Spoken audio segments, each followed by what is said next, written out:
Oh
ஆசீர்வதித்திருக்கிறீர், உமக்கு நன்றி என்று சொல்லி எங்களுடைய போக்கிலும் வருத்திலும் சமூகம் மனுஷங்களை பாதுகாத்துக் கொண்டதே உமக்கு ஸ்தோத்திரம் என்று சொல்லி இந்த மாதத்திலும் நீர்களை ஆசீர்வதிக்கும்படியா, நீர்களை வழிநடத்தும்படியா, நீர்களுடைய ஒரு புதிய காரியத்தை செய்யும்படியா அந்த எங்களையும் எங்களுடையவைகளையும் எங்கள் பிள்ளைகளையும் சமூகத்தை அர்ப்பணிக்கிறோம் என்று சொல்லி இந்த பரிசுத்தத்தோடு குடிமுகத்தை நோக்கி பார்க்கிறோம்.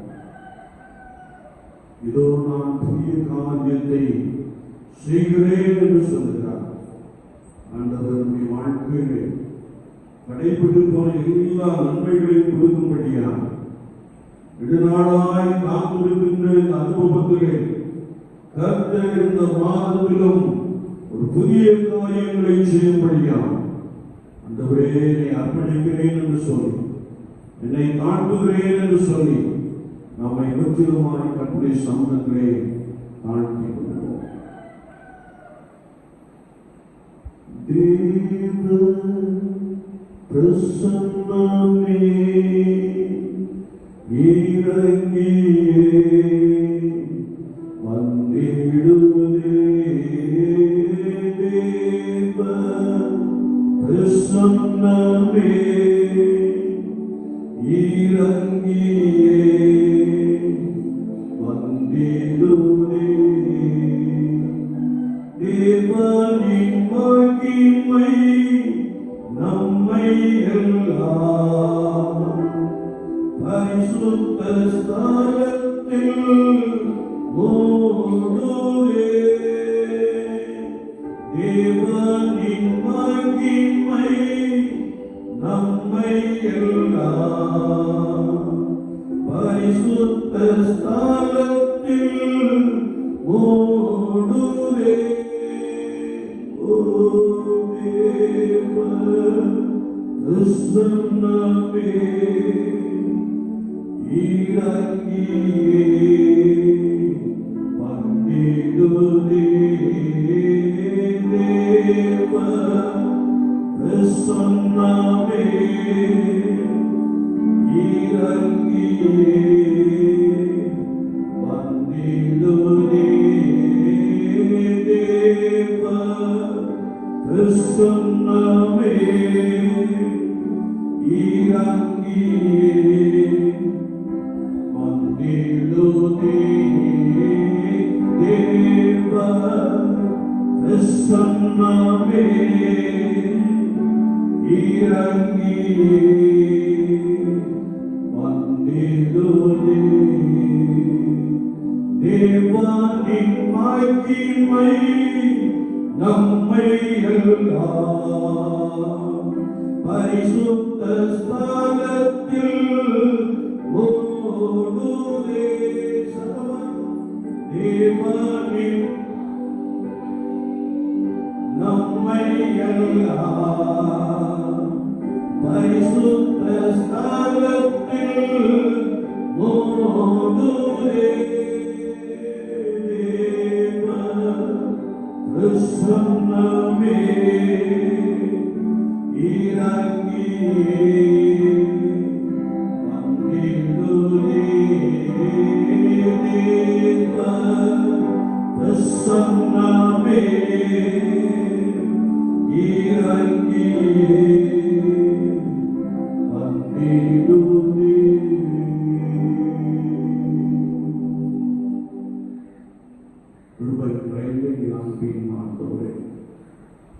ஆசீர்வதிக்கப்பட்ட வேளைக்காக நாங்கள் நமக்கு ஸ்தோத்திரம் செலுத்துகிறோம்.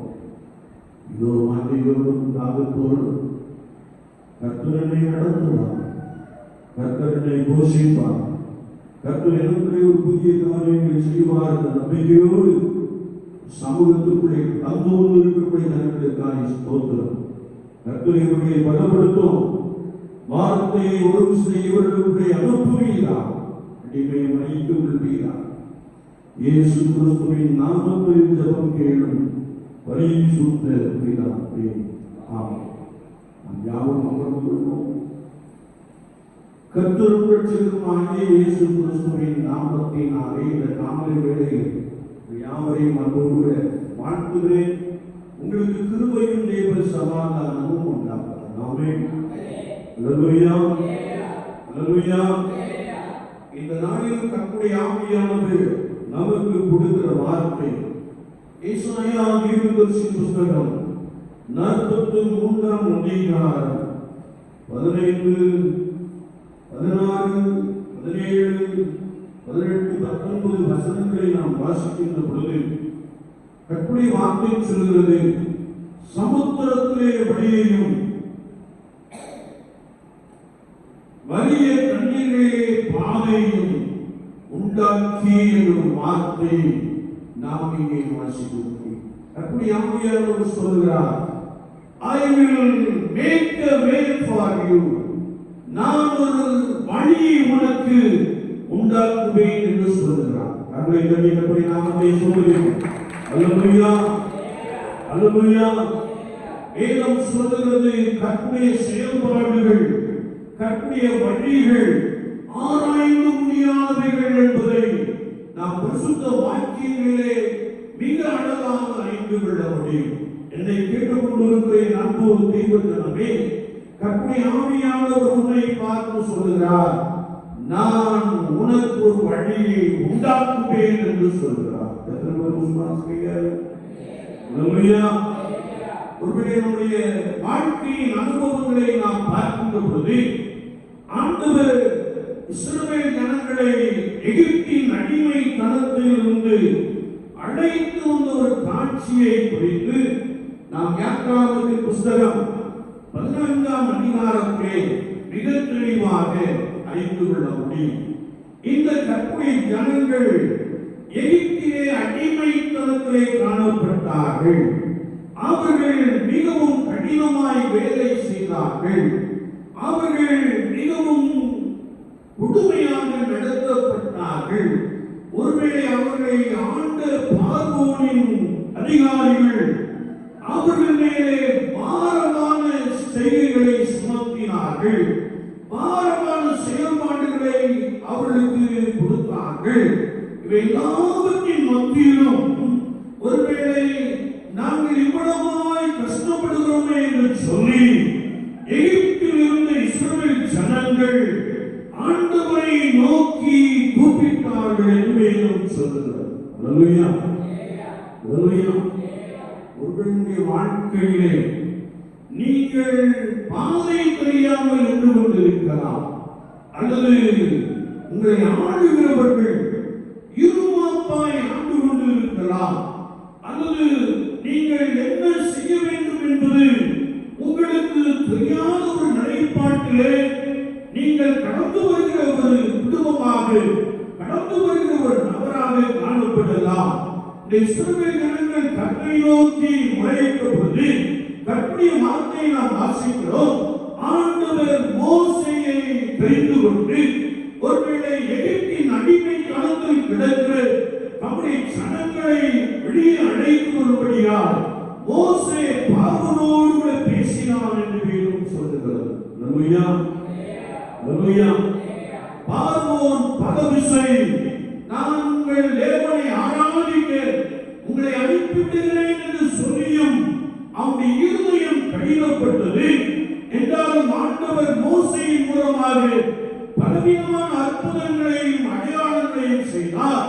என்றாலும் ஒருவேளை கர்த்தருடைய வார்த்தையை நாம் வாசிக்கின்ற பொழுது மோசேயின் இருதயம் கடினப்பட்டுக் கொண்டே இருந்தது.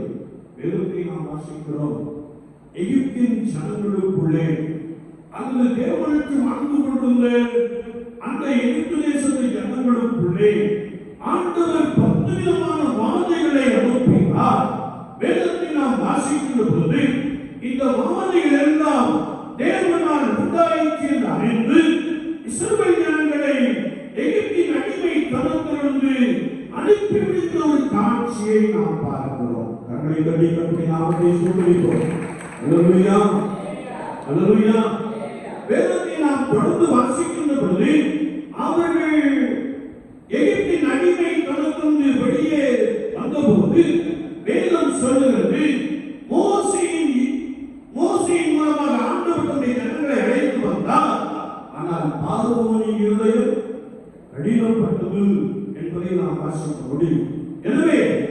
இந்த பார்வோன் தன்னுடைய சேனைகளையும் ரதங்களையும் குதிரைகளையும் இஸ்ரவேல் ஜனங்கள் அவ்விடத்திலிருந்து போகாதபடிக்கு பின்னாலே அனுப்புகின்ற ஒரு காட்சியை நாம் பார்க்கிறோம். இந்த இஸ்ரவேல் ஜனங்கள் ஒருவேளை அவர்கள் வேகமாய் கடந்து வருகின்ற அந்த அனுபவத்திலே பின்னாலே பார்வோனின் சேனை துரத்தி கொண்டு வருகிறது.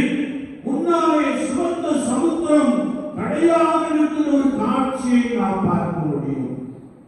நிகழ்வுடைய நன்பு தெய்வமே, விசுவாச வாழ்க்கையிலே ஒருவேளை இவ்விதமான ஒரு சூழ்நிலையை காணப்படலாம்.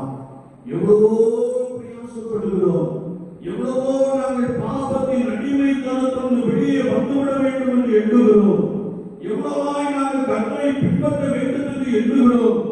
ஆனால் பார்வோனின் இருதயம் போன்ற எண்ணங்கள் எங்களுக்குள்ளே பலமாய் காணப்படுகிறபடியினாலே, அல்லது பார்வோன் எப்படி கர்த்தருடைய ஜனங்களை இருமாப்பாய் ஆண்டாரோ, ஒரு அமிதமான சூழலிலே இருக்கிற நம்மை கர்த்தருடைய ஆவியானவர் பார்வோனின் கையில் இருந்து விடுவிக்கிறார் என்று வேதம் சொல்கிறது. நாங்கள் இந்த நாமத்தை சொல்கிறோம். அல்லேலூயா, அல்லேலூயா. நாம் வாசிக்க வேண்டிய சுவிசேஷ வாக்கியத்திலே அவர் பலவான்களை ஆசனங்களிலிருந்து கள்ளி என்னும் ஒரு வார்த்தையை வாசிக்க முடியும். ஆமென், அல்லேலூயா. இங்கே பார்வோன் சேனை துரத்திக் கொண்டே வருகிறது. அங்கே சிறந்த சமுத்திரம் இருக்கிறது. இஸ்ரவேல் ஜனங்கள் ஒருவேளை முறுமுறுக்கிறவர்களாக ஆண்டவரை நோக்கி விண்ணப்பம் பண்ணுகிறவர்களாக காணப்படுகிறார்கள். கர்த்தருடைய வார்த்தையை நாம் வாசிக்கிற பொழுது மோசே என்ற தேவனுடைய மனிதர் கர்த்தரை நோக்கி பார்த்தான். கர்த்தருடைய ஆவியானவர் அவனுக்கு சொன்னார், ஒரு கையை சமுத்திரமுகமாய் நீட்டி என்று சொன்னார். கர்த்தருடைய வார்த்தையை நாம் தொடர்ந்து வாசிக்கிறோம். ஆண்டவர் கீழ் காற்றினாலே சமுத்திரத்தின் ஜனங்களை அவர் புதியதாக குறித்தார். சமுத்திரத்தின் நடுவாக ஆண்டவர் விடாமறையிலே நம்முடைய ஜனங்களை நடந்து பண்ணினார். அவர்களை விரும்பி நாமத்தை சொல்கிறோம். அல்லேலூயா, அல்லேலூயா. பரிசுத்த ஆவியானவர் சொல்கிறார், இந்த மாதத்திலே உன் தடைகள் எல்லாவற்றையும் நீக்கி போடுவேன். இந்த மாதத்திலே நான் உனக்கு முன் சென்று உன்னை பலமாய் நடத்துவேன். உனக்கு முன்பதாக காணப்படுகிற எல்லா தடைகளும் இயேசுவின் நாமத்தினாலே நீங்கி போகும் என்று வேதம் சொல்கிறது. அல்லேலூயா. இந்த பகுதியை இன்னும் வாசிக்கின்ற பொழுது மோசே கர்த்தருடைய ஜனங்களை பார்த்து, பயப்படாதிருங்கள், நீங்கள் நின்று கொண்டு இன்றைக்கு கர்த்தர் உங்களுக்கு செய்யும் ரட்சிப்பை பாருங்கள். இன்றைக்கு நீங்கள் காண்கிற எகிப்தியரை இனி என்றைக்கும் காண மாட்டீர்கள். கர்த்தர் உங்களுக்காக யுத்தம் பண்ணுவார், நீங்கள் சும்மா இருப்பீர்கள் என்று சொன்னார். கர்த்தருடைய நாமத்தை சொல்லுங்கள். அல்லேலூயா, அல்லேலூயா. இந்த மாதத்திலே பரிசுத்த ஆவியானவர் சொல்லுகிற ஒரு வார்த்தை என்னவென்றால், இன்றைக்கு காண்கிற எகிப்தியர், இன்றைக்கு காண்கிற எகிப்தியர் ஒப்பான செயல்பாடுகள் நீங்கள் காண மாட்டீர்கள். கர்த்தர் உங்களுக்காக யுத்தம் பண்ணுவார், நீங்கள் சும்மா இருப்பீர்கள் என்று வேதம் சொல்லுகிறது. அல்லேலூயா. அப்படியே நாமத்தினாலே சுமந்த சமுத்திரம் இரண்டாக பிரிக்கப்பட்டது. வேதம் சொல்லுகிறது, இஸ்ரவேல் ஜனங்கள் சமுத்திரத்தின் நடுவாக வெட்டாந்தரையிலே நடந்து போனார்கள் என்பதை குறித்து யாத்ராகமத்தின் புத்தகம் 14ஆம் அதிகாரத்திலே நாம் தெளிவாக அறிந்து கொள்ள முடியும். ஒருவேளை உங்களுடைய வாழ்க்கையிலே இவ்வாறாக இருக்கலாம், எவ்வளவோ நான் பிரயாசப்படுகிறேன், ஆனால் இது போனாலும் எனக்கு இந்த உச்சந்தி மாதிரி முட்டி கொண்டு நிற்கிற ஒரு நிலைப்பாடு என்ன செய்கிறது காணப்படுகிறது. அல்லது என்னுடைய முயற்சிகளிலே, என்னுடைய செயல்பாடுகளிலே ஆசீர்வாதம் இல்லாதபடிக்கு நான் வறுமையாய் காணப்படுகிறேன் என்று சொல்லி நீங்கள் எண்ணிக்கொண்டிருக்கலாம். ஆனால் ஆண்டவருடைய வார்த்தை சொல்லுகிறது, அவர் அவாந்தர வெளிகளிலே தண்ணீர் தடாகங்களை உண்டு பண்ணுகிறார், வனாந்தரத்திலே நீரூற்றுகளை உண்டு பண்ணுகிறார் என்று வேதம் சொல்கிறது. அல்லேலூயா. நம்முடைய வாழ்க்கையிலே ஒரு செழிப்பை, ஒரு ஆசீர்வாதத்தை கொடுப்பேன் என்று சொல்லி கர்த்தருடைய வார்த்தையை கொண்டு நாம் பலமாய் அறிந்து கொள்ள முடியும். வேதத்தை நாம் வாசிக்கின்ற போது இஸ்ரவேல் ஜனங்கள் சமுத்திரத்தின் நடுவாக வெட்டாந்தரையிலே நடந்து கடந்து சென்றார்கள். அவர் நடந்து அக்கறைப்பட்டார்கள். ஆனால் பார்வோனின் சேனை சமுத்திரத்தின் நடுப்பகுதியிலே அவர்களை புரட்டி கொண்டு வந்தது. வேதத்தை நாம் வாசிக்கின்ற பொழுது கர்த்தருடைய வார்த்தை சொல்கிறது, மோசே தன் கையை சமுத்திரத்தின் மேல் நீட்டினார். செல்லம் திரும்பி வந்து ரதங்களையும் குதிரை வீரரையும் அவர்கள் பின்னாலே சமுத்திரத்திலே பிரவேசித்த பார்வோனுடைய ராணுவம் அனைத்தையும் மூடிக்கொண்டது. அவர்களில் ஒருவரும் மீண்டிருக்கவில்லை. கர்த்தருடைய ஆவியானவர் உன்னை பார்த்து சொல்கிறார், உனக்கு விரோதமாய் உருவாக்கப்படும் எந்த ஆயுதம் வாய்க்காலே போகும் என்று சொல்கிறார். கரங்களை தட்டி கர்த்தருடைய நாமத்தை சொல்லுவோம். அல்லேலூயா, அல்லேலூயா.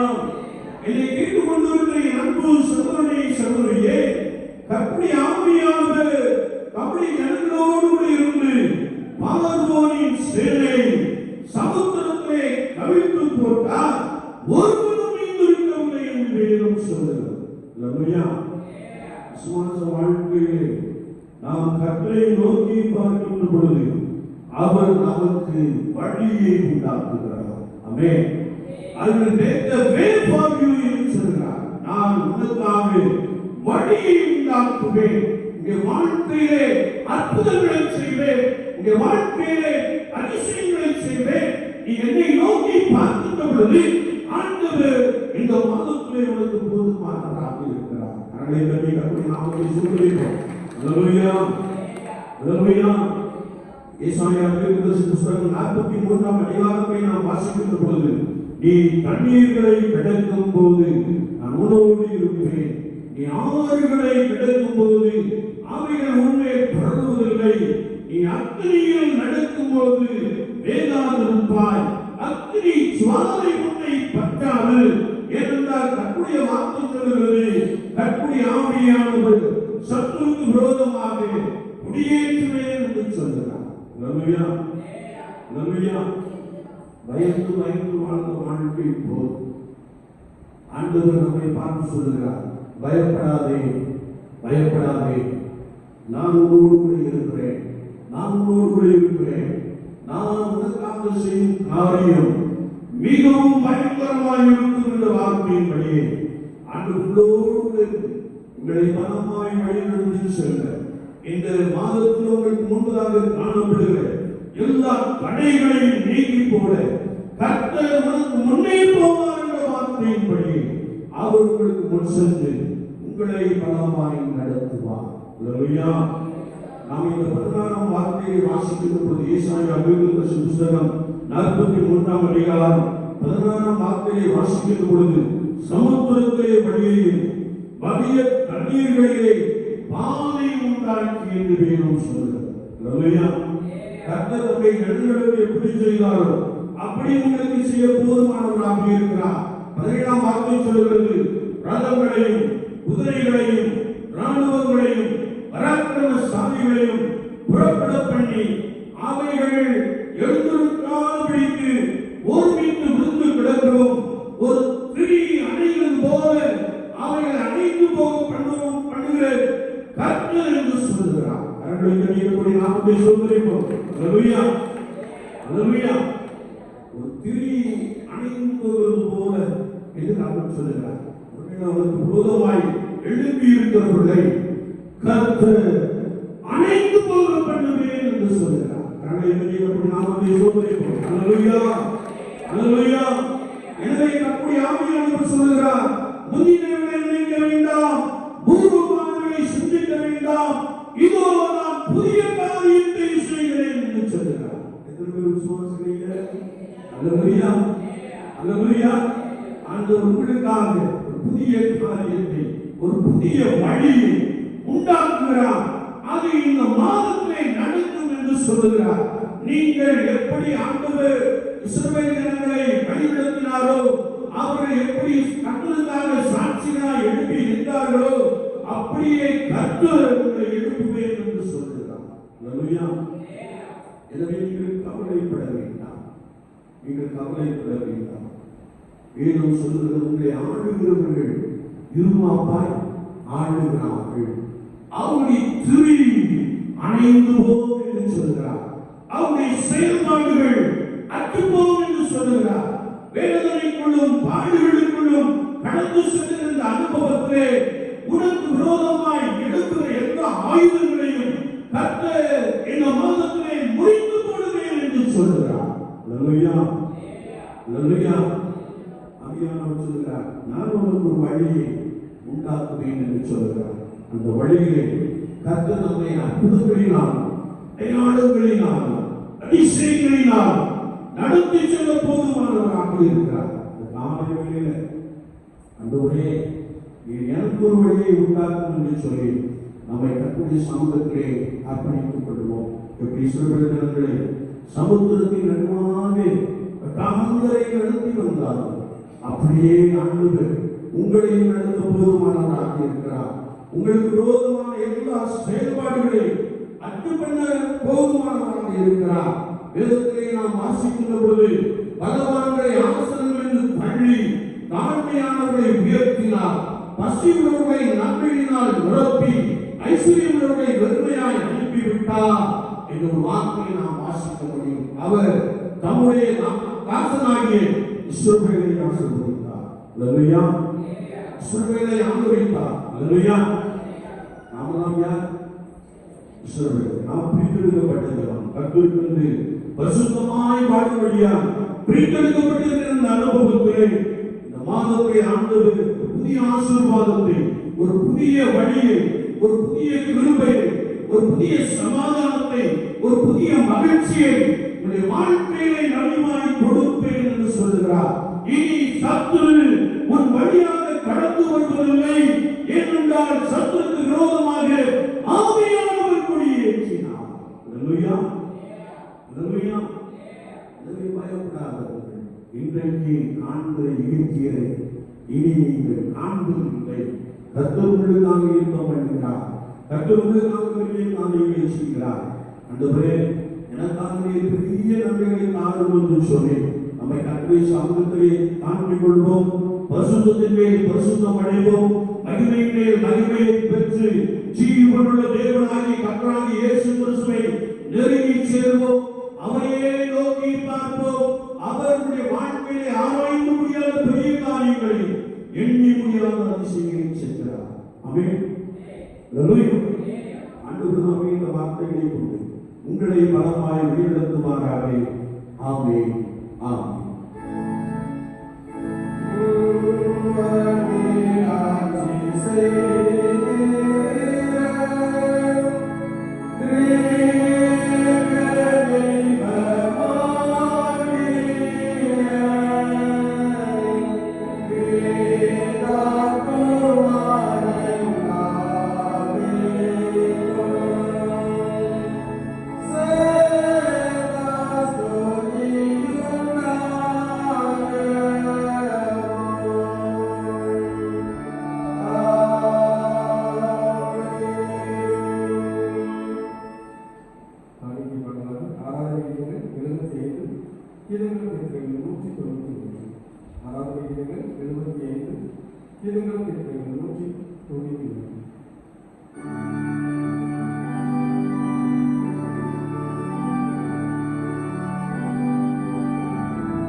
கரத்தினாலே நன்மையை பெற்றுக் கொண்ட ஜனங்கள் உமக்கென்று கொடுத்த காணிக்கைகளுக்காக ஆண்டவரே தசமமாக காணிக்கைகளுக்காக நம்மை நோக்கி பார்க்கிறோம். உற்சாகமாய் கொடுக்கிற எங்கள் மீது கர்த்தர் பிரியப்படும் நடத்தனையான நன்மைகளினால் நடத்தனையான ஆசீர்வாதங்களினால் நிரப்புவீரார். எங்களையே அர்ப்பணிக்கும் முகமாக நாங்கள் படைத்த காணிக்கைகளை ஆண்டவர் ஏற்றுக்கொள்வீரார். இயேசு கிறிஸ்துவின் நாமத்தில் ஜெபம் கேளும் பரிசுத்த பிதாவே. உங்கள் பாவங்கள் நிமித்தம் முழு இருதயத்தோடே உண்மையாய் மனஸ்தாபப்பட்டு பிறரிடத்தில் அன்பும் சிநேகமுமாயிருந்து இனியே உங்களுடைய கற்பனைகளை கைக்கொண்டு புதிதாக்கப்பட்டவர்களான அவருடைய பரிசுத்த மார்க்கத்தில் நடப்போம் என்று தீர்மானித்து நீங்கள் விசுவாசத்தோடு சேர்ந்து உங்களுக்காக உண்டாகிய பரிசுத்த சாக்கிரமத்தை வாங்கிக் கொள்ளுங்கள். அதற்காக பணிவாய் கலங்கால் கிடைத்து சர்வ வல்லமையுள்ள தேவனை நோக்கி உங்கள் பாவங்களை மனத்தாழ்மையாய் அறிக்கையிடுங்கள். சர்வ வல்லமையுள்ள தேவனே, எங்கள் கர்த்தராகிய இயேசு கிறிஸ்துவின் பிதாவே, சகலத்தையும் சிருஷ்டித்தவரே, சகலவற்றிற்கும் நியாயாதிபதியே, தேவனே, நீங்கள மக்களுக்கு உருவாக்கிய கர்த்தராக நாங்கள் அடிமைகளாக பாவிகளாக கிரியைகளாக உடைய திவ்ய மகத்துவத்துக்கு விரோதமாய் இங்கிருந்து சென்ற பலவிதமான பாவங்களை அக்கிரமங்களை அறிக்கையிட்டுக் கொள்வதும் இந்த குற்றங்களை குறித்து நாங்கள் உண்மையாய் மனஸ்தாபப்பட்டு முழு மனதை விருப்பப்படுவதும் அவைகளை நினைத்து விடுதலைப்படுவதும் அவைகளுக்காக சுமக்கப்படாதவா எங்களுக்கு இறக்கும் எங்களுக்கு இறக்கப்படாதே எங்களுக்கு இறக்கும். நாங்கள் செய்த யாவும் ஒரு குமாரனும் எங்கள் கர்த்தராகிய இயேசு கிறிஸ்துவின் எங்களுக்கு ஒரு நாமத்துக்கு அனுபவம் அறிவில்லாமே நாங்கள் புதிதாக்கப்பட்டவர்களாக நீங்கள் மூலமாக செய்து ஒரு பிரியமான நடத்துவதை எங்கள் கர்த்தராகிய இயேசு கிறிஸ்துவின் உத்தம மனஸ்தாபத்தோடும் உண்மையான விசுவாசத்தோடும் தம்மிடத்துக்கு மனம் திரும்புகிற யாவருக்கும் பாவ மன்னிப்பை செய்வோம் என்று இறக்கமாய் வாக்குத்தத்தம் செய்திருக்கிறேன். நம்முடைய பரமபிதாவாகிய சர்வ வல்லமையுள்ள தேவன் நம்முடைய கர்த்தராகிய இயேசு கிறிஸ்து நிமித்தம் உங்களுக்கு இறங்கி உங்கள் பாவங்கள் எல்லாவற்றையும் மன்னித்து அவைகளின்றி உங்களை விடுதலையாக்கி சகல நன்மைகளை உறுதிப்படுத்தி நிலைநிறுத்தி உங்களை நித்திய ஜீவனில் சேர்ப்பாராக.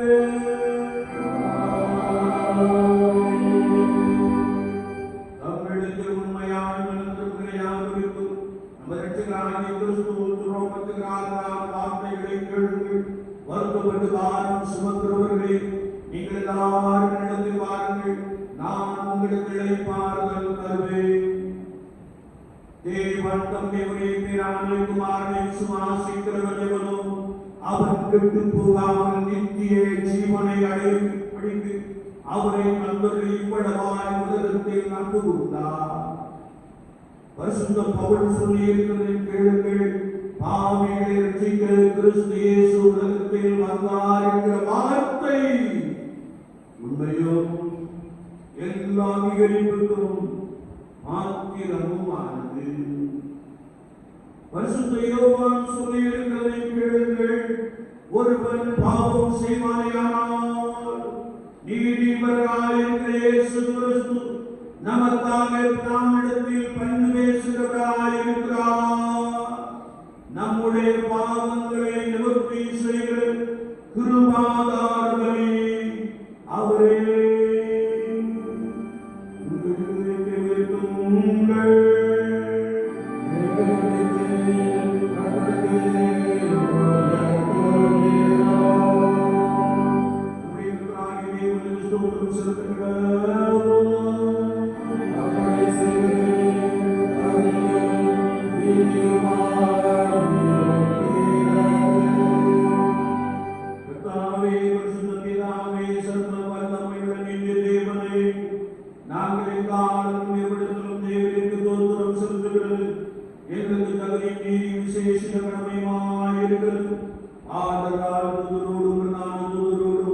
பரமசபையானோடும் நாங்களும் நாமத்தை புகழ்ந்து மேன்மை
துதி பலிகளோடு ஸ்தோத்திர பலிகளோடு ஆண்டவரே இந்த மாதத்திலே நடத்தினே நன்றி என்று சொல்லி இந்த மாதத்திலும் எங்களுக்காக ஒரு புதிய வழியை உண்டாக்குகிறே நமக்கு ஸ்தோத்திரம் என்று சொல்லி சமூகத்திலே காத்திருக்கிற உடைய ஜனங்களுக்காக இந்த ஜனத்தின் பிள்ளைகளுக்காக நாங்கள் உண்மை துதிக்கிறோம், ஸ்தோத்திரிக்கிறோம். இந்த ஸ்தலத்திலிருந்து வெளியிடத்திலே வாசமடைகிற எல்லா குடும்பத்தாரையும் ஆண்டவரே எல்லா குடும்பத்தின் பிள்ளைகளையும் பிள்ளைகளின் பிள்ளைகளையும் திரு சமூகத்திலே அர்ப்பணிக்கிறோம்.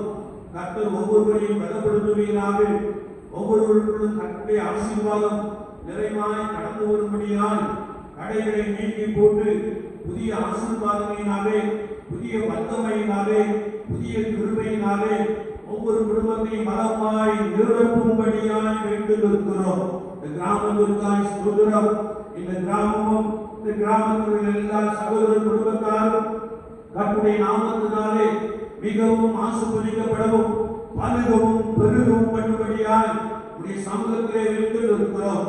என் நாமத்தினாலே நீங்கள் எதை கேட்டாலும் அதை நான் செய்வேன் என்று சொன்னீரே. இந்த புதிய மாதத்திலே உங்களுடைய ஜனங்களை புதிய வழிநடத்தும் வழியாக ஆண்டவரே வழிநடத்துகிறீர். நாங்கள் வந்து ஸ்தோத்திரம் செலுத்துகிறோம். புதிய ஆசீர்வாதங்களை கொடுக்கிறீர், துதிக்கிறோம், ஸ்தோத்திரிக்கிறோம். தடைப்பட்டு போன எல்லா ஆசீர்வாதங்களையும் சோதனம் பண்ணும்படியாய் உதவி செய்கிறீர். நாங்கள் வந்து ஸ்தோத்திரம் செலுத்துகிறோம். கர்த்தர் நம்முடைய ஜனங்களையும் நம்முடைய ஜனத்தின் பிள்ளைகளையும் பலமாய் ஆசீர்வதிப்பீராக. தேவாலயத்திலே வந்திருக்கிறவர்களுக்காய் ஸ்தோத்திரம், மண்டபத்திலே அமர்ந்திருக்கிறவர்களுக்காய் ஸ்தோத்திரம். ஆண்டவரே இந்த ஆலயத்தின் நன்மையும் இந்த ஆலயத்தின் சமூகமும் எப்பொழுதும் இவர்களை நிரப்பிக் கொண்டே இருக்கட்டும். இயேசு கிறிஸ்துவின் நாமத்தில் ஜெபம் கேளும் பரிசுத்த பிதாவே.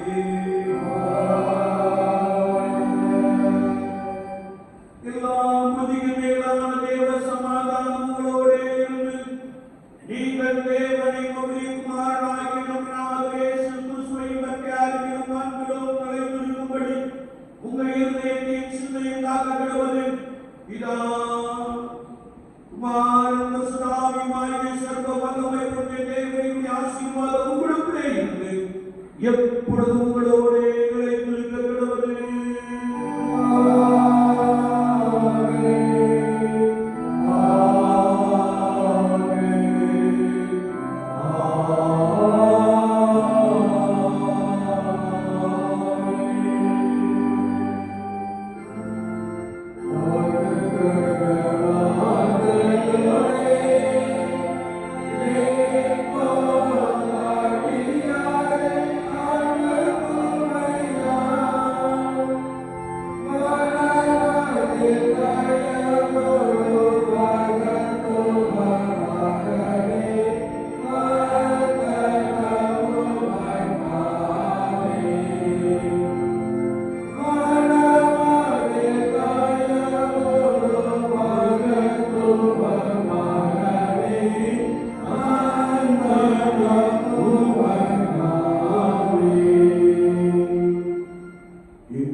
எங்கள் மீட்பெரும் ஆகிய கர்த்தாவே, எங்கள் வாழ்வின் வார்த்தைகளும் இருதயத்தின் ஞானமும் உடைய சமூகத்தில் எப்பொழுதும் பிரியமாக இருப்பதாக. கர்த்தர் உங்களோடு இருப்பாராக. தேவ சமா